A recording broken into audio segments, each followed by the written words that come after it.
Bom dia, bom dia, bom dia. Bom dia, amigos, bom dia, irmãos. Graças a Deus, mais uma sexta-feira, mais um devocional, mais um tempo aí para nós podermos conversar a respeito daquilo que é a vontade de Deus, daquilo que são os seus ensinos, daquilo que são as premissas, princípios, que seguindo nós, decidamos aí por seguir, né? Nós temos aí grandes oportunidades de viver uma vida melhor, de viver uma vida, sim, com suas lutas, com as suas dificuldades, mas numa compreensão mais adequada, numa compreensão mais feliz. Sim, e é esse o objetivo do nosso devocional, desse tempo em que nós conversamos um pouco aqui na sexta-feira, às sextas-feiras pela manhã. Então, hoje nós vamos falar um pouco sobre aquela passagem de Jesus, quando Jesus vai a uma festa de casamento e lá ele transforma a água em vinho. Vamos falar um pouquinho sobre essa passagem. Bom dia, Esther, bom dia, seja bem-vinda ao nosso devocional. Que bom que o nosso irmão Gracir, e agora eu falei o nome certo, se recuperou, está se recuperando bem, né? Manda um abração nosso para ele, que Deus haja com graça, com bondade, com misericórdia sobre a vida dele, continue agindo, né? Recuperando aí a saúde do nosso irmão, tá bom? Deus abençoe vocês aí. E o texto de hoje está lá em João, no Evangelho de João, no capítulo 2, versículo de 1 a 5, quando o João ele relata sobre a festa que aconteceu em Caná da Galileia, e Jesus é convidado a participar dessa festa. Jesus vai, então, junto com a Maria, sua mãe, ele vai participar dessa festa. Só que na história contada, em determinado momento da festa, acaba o vinho. Muitos de vocês já ouviram essa história que a Bíblia narra. Acaba o vinho e o que acontece? Pensando e lembrando que as festas daquela região, ou da tradição, do costume daquele povo, as festas duravam 3 dias, 7 dias. Então, as festas eram muito longas, né? E festa é festa. Festa, até dentro da nossa cultura, quando você fala, vou para uma festa, você sabe que você espera que você tenha abundância de comida, você tenha abundância de bebida. E não é incomum nós termos uma história de uma festa ruim. Eu também tenho umas histórias assim de uma festa que você fala, nossa, que festa ruim. Ruim no sentido da recepção, ruim no sentido da alimentação, da bebida, da música, do ambiente. Sempre tem uma possibilidade aí de uma festa ser ruim. Lógico, e temos contrapartidas também, onde já participamos de festas que você, ao lembrar, né, não tem como não elogiar a qualidade da festa, a qualidade da comida, do ambiente, da música, a qualidade da bebida, não tem como. Então, se tem o lado ruim, tem também o lado bom. Se tem a história ruim de festa, temos também as boas histórias de festas que participamos, todos nós as temos. E aqui a diferença era de fato a presença de Jesus. E aí, uma festa de 3 a 7 dias, me falta o vinho. Em determinado momento da festa, acaba o vinho. E também para a cultura daquele povo, vinho era algo essencial. O vinho era algo que faz parte da história daquele povo. Então, faltar o vinho era algo extremamente grave. E aí, acaba-se o vinho, o que acontece? Não é o dono da festa, não são outras pessoas, é a própria mãe de Jesus, Maria, que vai até Jesus e avisa: olha, o vinho acabou. O interessante de observar nessa história é que Jesus ele é convidado da festa, mas em nenhum momento nós encontramos a informação de que Jesus tinha uma participação grande, ou seja, fazia parte da família, ou ele era parte interessada. Não, ele foi convidado, ele era um convidado. Não estou falando que ele não seja uma pessoa importante. Estou dizendo que em relação à festa, em relação à família, ele era um convidado, era uma pessoa comum para aquela festa. Maria, sua mãe, chega para ele e diz: olha, Jesus, meu filho, acabou o vinho. É lógico que Maria já fala isso na expectativa de que Jesus seria a pessoa certa para uma resposta, para dar uma resposta. O que ela espera de Jesus é uma resposta, um caminho, uma direção. Jesus olha para aquilo e uma das frases mais difíceis de nós assim aceitarmos como humanidade. Jesus vira para Maria e fala assim: o que é que eu tenho contigo, mulher? Muita gente lê essa frase e interpreta simplesmente como um ato de rejeição do Cristo, alegando ou percebendo se Deus ele se coloca numa condição de superioridade, como eu já vi algumas pessoas tentarem explicar essa frase de Jesus. O que é que eu tenho contigo, mulher? Já que ela veio trazer a demanda, a falta do vinho. Mas, analisando o texto um pouco mais detalhadamente, essa frase de Jesus não é uma frase mal educada. Essa frase de Jesus não é uma frase de agressão. Essa frase de Jesus não é uma frase de desprezo pela maternidade. Mas é uma frase que, na realidade, dado o costume, dada a época, na sua raiz, ele está querendo dizer: olha, não me traga esse problema, porque isso não é um problema meu. O que é que eu tenho com esse seu problema? Porque para Maria, a falta do vinho tornou-se um problema, sim ou não?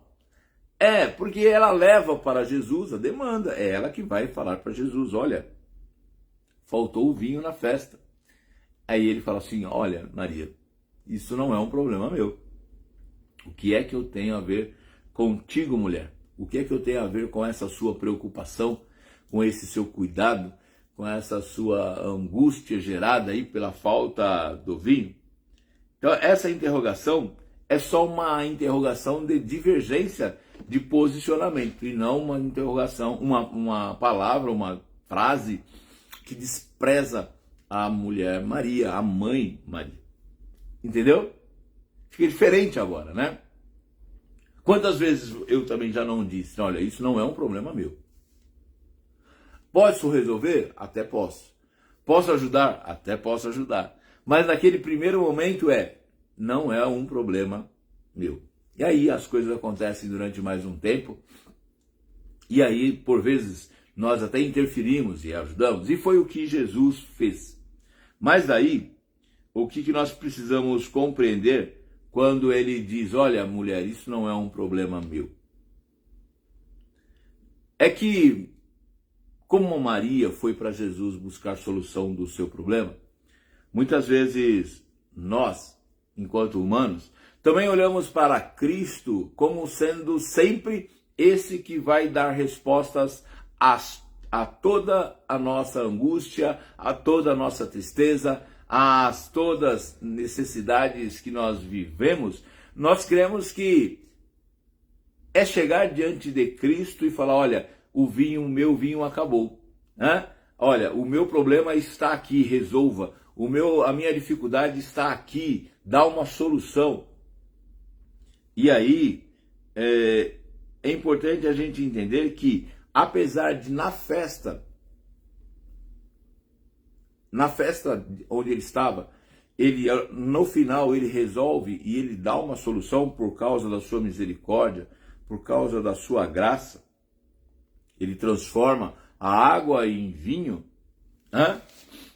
Isso não deve ser visto como um princípio, que basta eu viver uma dificuldade, que Jesus vai lá e transforma tudo da forma como eu quero que seja transformado, que seja resolvido, que seja atendido essa minha demanda. Em nossa jornada, nós precisamos compreender que nem tudo que nós vivemos, nós podemos responsabilizar a Deus. Ele não é o responsável por tudo que venha a acontecer nas nossas vidas. Nós não devemos cobrar dele solução para todos os nossos problemas. Eu sei que é tentador. Nós oramos a Deus por isso, e não tem nada de errado. Nós oramos a Deus colocando e apresentando as nossas dores, as nossas dificuldades, as nossas angústias, e não tem nada de errado nisso, devemos fazer sempre isso. O que nós precisamos aprender é que em algumas delas, Jesus vai olhar para nós e falar: ei, o que é que eu tenho contigo? Ou seja, que parte desse problema que você arrumou, você acha que eu tenho obrigação de interferir? Porque veja bem, na questão do vinho, da festa onde Jesus estava, quando Jesus fala: olha, o que eu tenho contigo, esse problema não é meu, de quem era o problema de fato e de verdade? Quem deu causa àquela situação? São pontos importantes para nós pensarmos, porque se faltou vinho na festa, minimamente houve falta de previsão, ou providência. Porque sabendo de uma festa de 3 a 7 dias, e sabendo que essa festa iria acontecer nesse prazo, sabendo do número de convidados que seriam chamados, por que que o organizador da festa não se preocupou em adquirir vinho suficiente e com sobra para esse tempo, para essa quantidade de pessoas? Percebe? Então, se faltou o vinho na festa, alguém errou, alguém deliberadamente não fez a conta certa. Não foi um problema de Cristo, não era aquele milagre a ser realizado, foi realizado. Mas quem deu causa à situação de gravidade foi quem organizou a festa. Não sei nem se o dono da festa que foi quem organizou, mas que alguém organizou e não pensou nisso. E assim é também comigo, é com você, quando nós na vida não organizamos as nossas vidas de forma adequada. Tudo bem, não estou falando que a nossa vida é uma festa, mas deveria ser. Não é só uma festa, mas a nossa vida exige de nós uma série de demandas, e as demandas exigem decisões. E as decisões, na maioria delas, existem e devem ser tomadas mediante previsão. Mas muitas vezes nós nos esquecemos desse simples detalhe de fazermos as previsões, de nos organizarmos para viver a vida, e nós vivemos uma vida dissoluta, sem preocupações. Nós vivemos uma vida tipo Zeca Pagodinho, Deixa a vida me levar. A vida leva eu. Em algum momento nessa nossa história, fazendo alusão à festa de Caná da Galileia, pode nos faltar o vinho. E aí não é obrigação de Cristo resolver um problema que nós mesmos criamos. Eu sei que às vezes é difícil entender isso. Eu sei que às vezes a nossa humanidade quer que Cristo seja simplesmente o nosso servo. Por quê? Porque Ele é o Deus poderoso, Ele é o Deus que tudo pode. Ele é o Deus que basta simplesmente uma ordem para tudo se transformar. Basta que Ele toque em alguma coisa para aquilo também se transformar. Se não por palavra, se por toque, Deus, Cristo, pode transformar todas as coisas. Mas nós precisamos sermos responsáveis por aquilo que produzimos.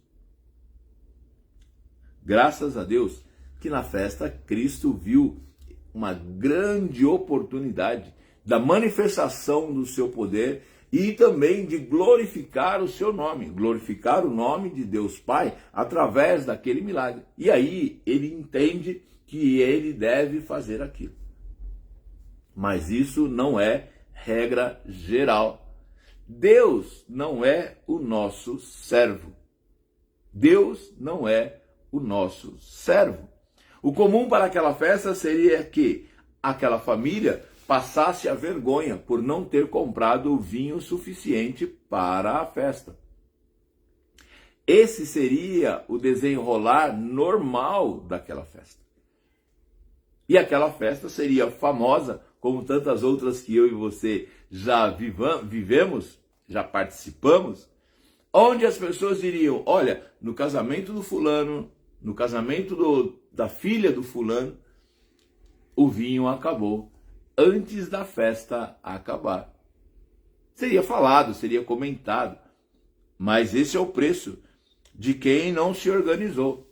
Deus não é o nosso servo. Deus, Cristo, não é o nosso empregado para que nós, durante a vida, cometamos os nossos erros e ele vem atrás simplesmente ajustando, ele vem atrás simplesmente consertando, ele vem atrás simplesmente fazendo com que nós não soframos a consequência daquele mal que nós mesmos escolhemos. Eu entendo e sei que é difícil nós nos colocarmos na condição de responsáveis pelas nossas próprias decisões. Eu sei que é difícil nós nos colocarmos como responsáveis por nossas decisões. Quando chega uma doença, porque ela é oriunda de uma prática, ficamos doentes porque não tomamos conta da nossa saúde, no final queremos que Deus simplesmente haja como um milagre. Se não agir, muitas vezes pessoas ficam revoltadas contra Deus. Como é que Deus pôde permitir que isso aconteça? Olha, Deus é soberano e ele interfere na história para a glorificação do seu nome. E nem tudo glorifica o nome de Deus resolvendo o problema. Tudo glorifica o nome de Deus, tudo glorifica o nome de Deus. A vida glorifica a Deus, mas a morte também glorifica a Deus.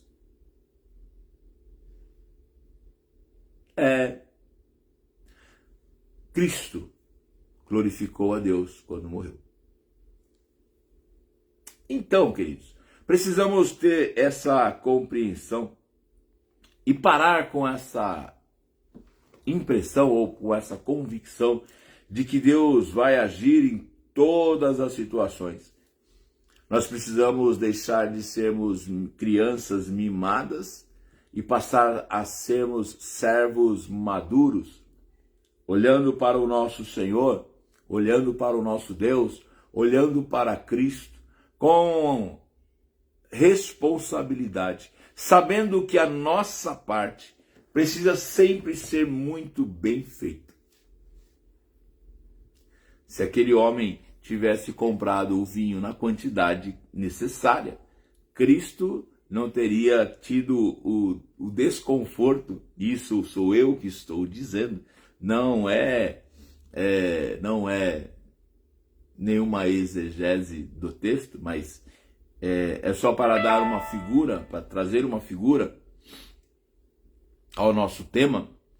Cristo não teria o desconforto de ser importunado por sua mãe e ele sentir-se importunado.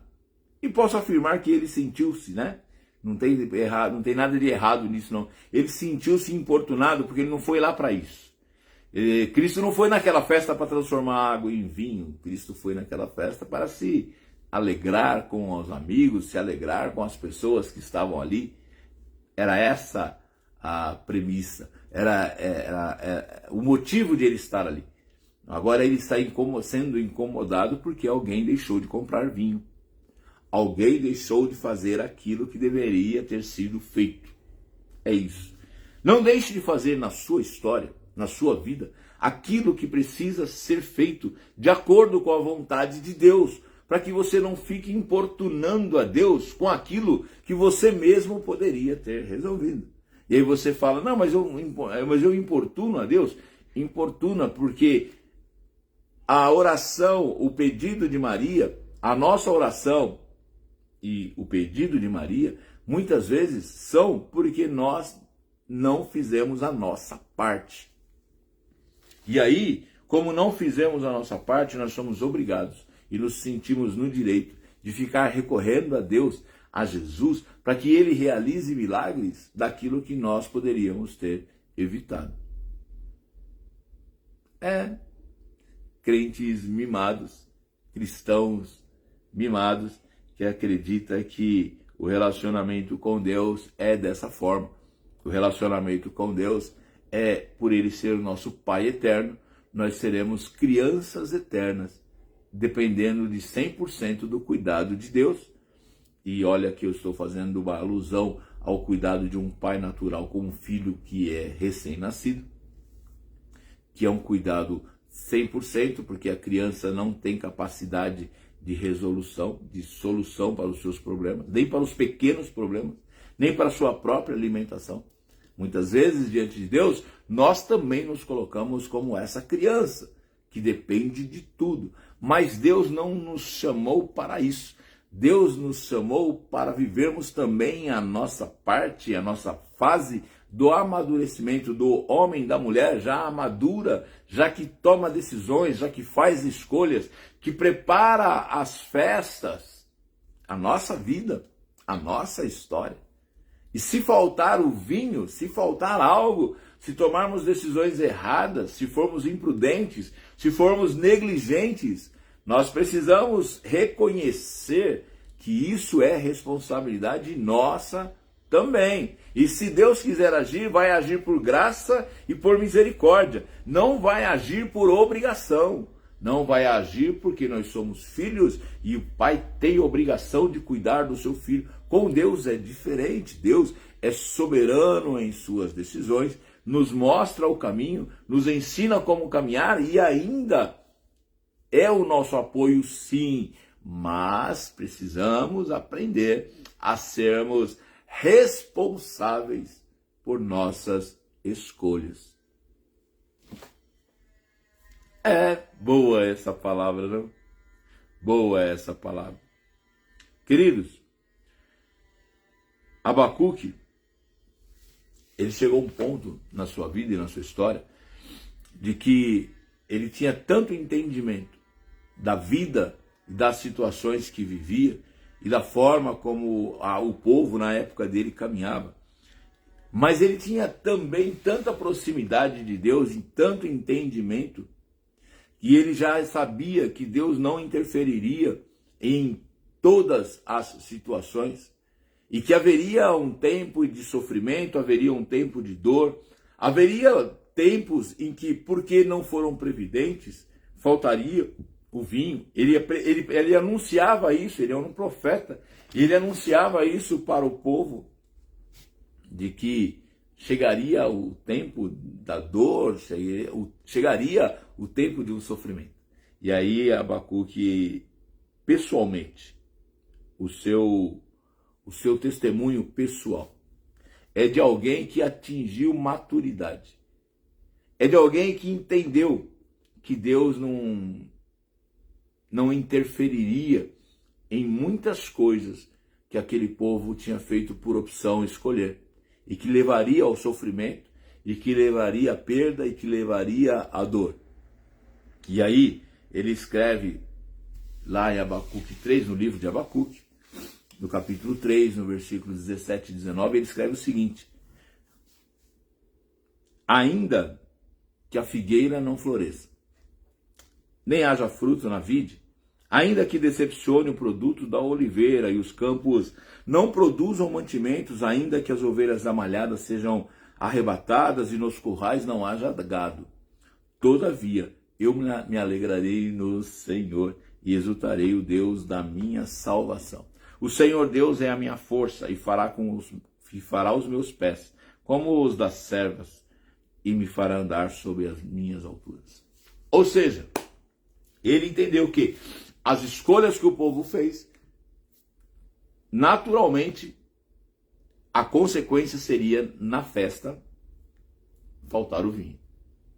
Haveriam perdas, haveriam dores, mas ele sabia que agora, baseado na sua fé, no seu princípio e no conhecimento de Deus, ele fala, olha, ainda que tudo isso falte, ainda que seja difícil, eu me alegrarei no Senhor. Nessa oração ele não está falando assim, ainda que tudo falte, eu vou me desesperar em oração para que Deus resolva. Ainda que eu sinta dores, eu vou me desesperar em oração para que Deus me cure. Ainda que me falte recursos, eu vou me desesperar em oração para que Deus providencie o recurso. É o contrário.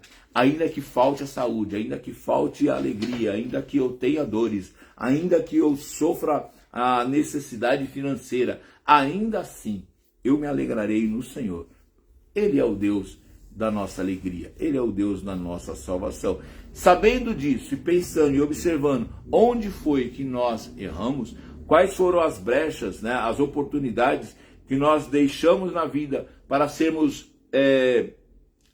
para sofrermos consequências de uma escolha mal feita. Abacuque, ele sabia que o Senhor não interferiria, e ainda assim nós devemos louvar ao Senhor por isso. Meus queridos, que nós possamos aprender nesta manhã. Sim? Aprender mais um pouquinho. Que Deus é por nós, mas não é o nosso servo. Deus está conosco, mas Ele não é aquele que em todas as nossas escolhas, dando errado, Ele vai interferir. Ele tem interesse em transformar aquilo, para que você possa sempre ter aí bons resultados, colher sempre excelentes resultados, mesmo que a sua escolha tenha sido ruim. Presta atenção nisso, aprenda um pouco com isso e descanse em Deus. Ele tem cuidado de nós, até na dor, até no sofrimento, até nas perdas. Deus tem estado conosco. Sim, sim. E se aconteceu, e se está acontecendo, fique em paz. Fica como Abacuque, se alegre no Senhor, porque ainda assim nós não fomos criados para essa história. A nossa história aqui é uma história que tem ponto final. A nossa vida deve ser pensada na eternidade com Deus, e aí sim, nada disso mais acontecerá. Sim, feche seus olhos, vamos orar. Deus, muito obrigado por esse dia, muito obrigado por mais esse devocional, muito obrigado pela tua palavra, pelo teu ensino, e agora, Deus, ajuda-nos a fazermos as nossas festas de uma forma plena, ajuda-nos a preparar nossas festas, que são as nossas vidas, de maneira plena, que não falte, que nós tenhamos os cuidados necessários para nos atentarmos a todos os detalhes, de forma que sempre a nossa vida possa sim ser uma festa maravilhosa, onde não haja erros, onde não haja defeitos. Deus, ajuda-nos a buscar a tua orientação para isso. Ajuda-nos a sermos previdentes através do teu ensino, a sermos providentes, providenciarmos tudo através daquilo que a tua palavra nos ensina que deveremos providenciar para ter uma vida contigo. E esse é o nosso maior objetivo, ter uma vida em Deus. Ajuda-nos, ó Deus, nesse princípio, ajuda-nos, ó Deus, nessas nossas escolhas. Nesta manhã, agradeço pela vida do irmão Gracir, agradeço, Senhor, por a vida daqueles que têm sido, Senhor, alcançados, sim, por sua graça, pela sua bondade, por sua misericórdia, onde, Senhor, o seu agir tem sido milagre para a glorificação do seu nome. Deus, obrigado por tudo. O Senhor sabe que também em nossa família temos mais uma pessoa que necessita dessa sua graça, não vou falar o nome, mas, Senhor, age com poder, confortando a todos, dando ânimo a Deus, fortalecendo para esse tempo de crise. Deus, em nome de Jesus, dá-nos uma sexta-feira abençoada, guarda-nos, livra-nos de todo mal, nos esconda, Senhor, do homem mau, que esse homem não nos enxergue na vida, no dia a dia, livra-nos para a honra e glória do teu nome. Dá-nos um final de semana abençoado. É o que eu oro a ti nesta manhã, junto com os nossos irmãos. Em nome de Jesus pedimos. Amém. E graças a Deus. Certo, meu querido? Fiquem com Deus. Quero agradecer o Júlio. Júlio César participou do nosso devocional, né, primo? Deus te abençoe. Fica com Deus. Meu irmãozinho Marcos Santiago, Deus te abençoe nesta sexta-feira. Um abraço na dona Mercedes. Fiquem na graça do Senhor. Sim? E até a próxima sexta-feira no nosso devocional. Se Deus quiser. Eu creio. Ele quer.